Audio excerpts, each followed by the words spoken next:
To'yda ko'rib qoldim, Gizadagi 3 ta piramida firavnlarni qabri qilib yasalmagan ekan.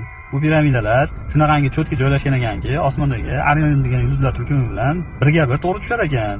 Bitta isbotlanmagan fakt bor ekan. Oldin shu osmondan, galaktikadan, shu yulduzlardan, yemindan shu uchalasi energiya olgan qanaqadir degan fakt bor ekan, isbotlanmagan ekan lekin. Bu piramidalarda boshqalardan farqi, firavnning qabrlari yo'q ekan bu piramidalarning ichida. Devorlarda har xil yozuvlar, rasmlar yo'q ekan bu piramidalarning ichida. Uni o'rniga qanaqadir elektr o'tkazadigan g'alati bir tashviqotli bir xonalar bor ekan uning o'rniga. Faqat bitta narsa, 80 tonnagacha bo'lgan toshlarni shunaqangi cho'tga aniqlikda qo'yib qo'ygan ekanki, bu ustalar qanday qilib qilganki, uni o'rtasiga hatto lezva tiqilmas ekansiz. Bitta narsa aniq, bu piramidalar oldin energiya manbai bo'lib, energiya tortish uchun ishlatilgan.